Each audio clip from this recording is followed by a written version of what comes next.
Hello there. Living by and speaking your own truth is not just an important spiritual practice, it's an important life practice. However, it can give you the license to say whatever you want, regardless of the impact on other people. All in the name of moral honesty. Brutal honesty is not a tool to be taken lightly. Authenticity in the form of brutal honesty about someone else is often just an act of passive aggression, defense mechanism, a cover for emotional abuse, and often an excuse or justification for veiled personal attack. We may in fact be fooling ourselves when we say that what we love is honesty, when in fact we love brutality more. Why do we love brutality? Because it saves us from being vulnerable and feeling powerless. It's a common reaction to feeling hurt in some way. We need to be aware of whether we are acting in our own best interest or theirs so that we can make a conscious decision about whether or not sharing our opinion is in fact in alignment with the highest good in the scenario we find ourselves in. And if it is, how to deliver that opinion that is in our own best interest and not necessarily theirs. This takes a hell of a lot of honesty with ourselves. It's very tempting for us to be brutally honest in the name of authenticity with someone and to tell ourselves that it's for their own good, when in fact it is simply purely selfish on our parts. This pattern of brutal honesty is common if we grew up in households that were highly moral or hypercritical. If we grew up in this kind of household, then our parents or caregivers believed that criticism was a motivator for change. If we grew up in this kind of household, then we believed that something was wrong with us, and that in order to get acceptance, or whatever it is that we wanted, we needed to change ourselves constantly to reach some kind of arbitrary line of perfection.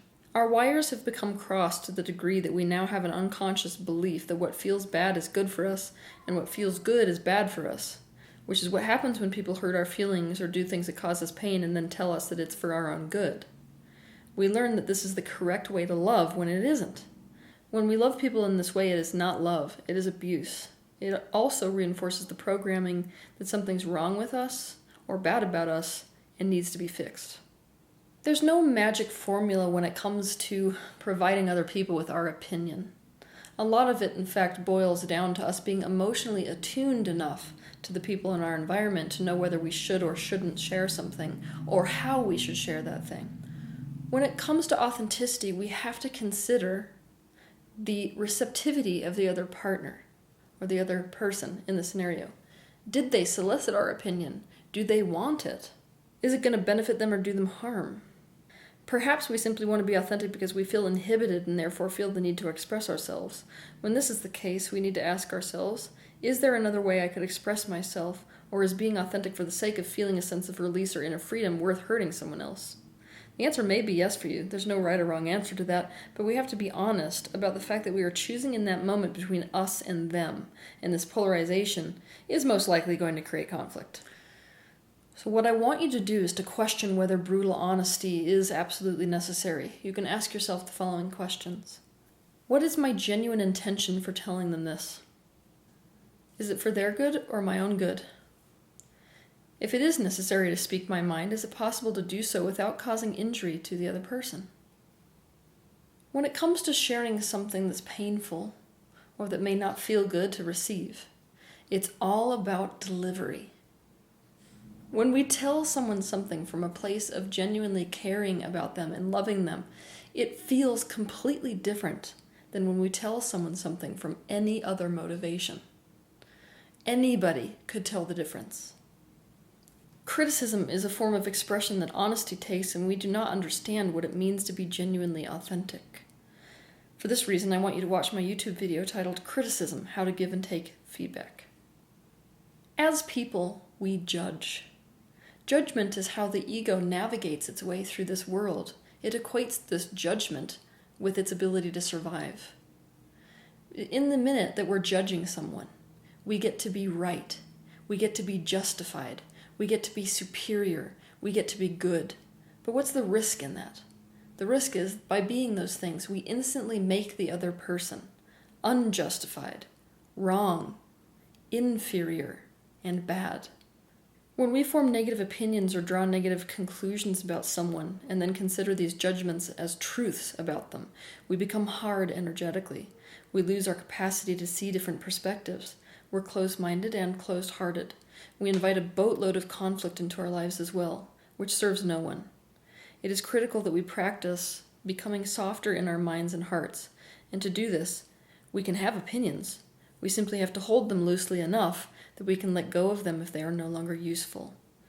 We need to seek to understand and be understood rather than to disagree or assert our opinion. We need to question every single truth that we hold so that we can walk through the world with a kind of flexibility that allows higher truths to reveal themselves to us. You cannot stop yourself from judging. Don't even try. But what you can do is you can recognize these judgments and not believe in them so fully. Just because a judgment is being created by the mind doesn't mean it's necessarily a direct reflection of truth. In fact, these judgments we make are so often not about truth, but more about a projection from our own subconscious mind, that it would be wise for us to not put stock in our own judgments so strongly. This is especially true when projection takes the form of "I know what is best for you," which it so often does when we're judging other people. Ultimately, though we can have opinions, we do not know what's best for someone else. We only know what's best for ourselves. To understand how this projection mechanism works, watch my video on YouTube titled Projection: Understanding the Psychology of Projecting.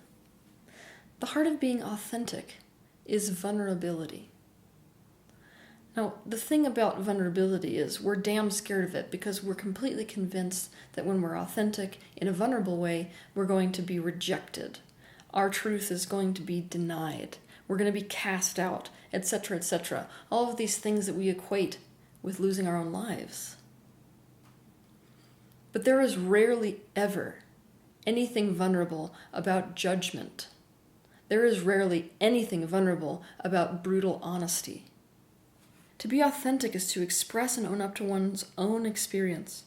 We express them as if they are not absolute truth for anything or anyone except for ourselves and our own experience. For example, let's say someone ran into your car. You could think it's authentic to express, "You know what, you're just too self-centered to pay attention to anyone except yourself and where you want to go." But this is actually just defense, which is the opposite of authenticity. Being authentic may look something more like this. "That was really scary. That made me feel like I was invisible and didn't matter." One of the best ways to figure out how to express yourself authentically is to ask yourself, what is the opposite of being defensive in this particular scenario? This next point that I'm about to tell you is the most important. Whatever it is that you are trying to defend is in fact what you need to be vulnerable and authentic about. I want you to think for a minute about the kind of world you want to create here, because the world is only ever a reflection of ourselves. Do you want a brutal world? If so, be brutally honest. Do you want a tender world? If so, be tenderly honest. In my opinion, this world is harsh enough. It's harsh to the degree that it is not conducive to health and well-being on this planet. So in my opinion, we need to become more sensitive, more and more and more sensitive. We need to develop an ability to care for each other's hearts to the degree that we can take care of the fact that we influence each other so greatly.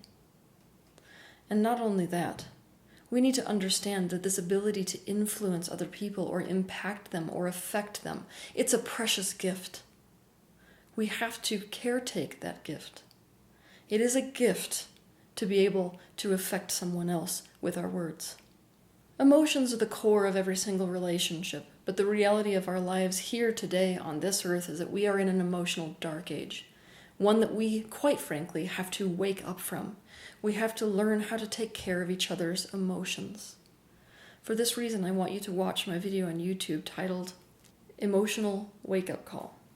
A great game to play with yourself relative to telling other people information of things which might be of a sensitive nature that might cause them injury is to pretend that you are completely in their shoes. I mean totally completely in their shoes, with all the same conditions, not necessarily even imposing your opinion on their particular perspective, which is what most of us do when we pretend to be in someone else's shoes. We pretend to be ourselves in their shoes instead of them in their shoes. When we pretend in that way, then you can look at the scenario. Is me sharing this truth with them going to cause them to feel better or worse? Is it for their own good or not? You might then decide either not to share what you are going to share, or you might decide to structure it in a different way so that it lands differently with them. For the sake of your own self-discovery and expansion through the road of self-discovery, I want you to ask yourself the following question. Why do I believe that honesty must include brutality, and that to be less than brutal in my honesty is to somehow be less honest or authentic? What I am about to say is the most important thing that I've said in this entire video. Get ready, stay tuned, this is your slam dunk truth moment. You might find that it is really your vulnerability, hurt, or anger that you want to be directly honest about, but don't feel like you can. So you are being inauthentic in the form of passive aggression by covertly expressing those emotions under the cloak of an honest opinion about someone else. Then you are calling it moral honesty. Sometimes difficult things must be said, things that don't feel good to hear, but they can be said with discretion, empathy, tact, and kindness without there being any limit to your freedom of expression and without limiting your authenticity. And remember, if a voice that you are hearing is not delivering a message in a loving way, regardless of whether that voice is inside you or external to you, then that voice is not speaking for your specific benefit. Have a good week.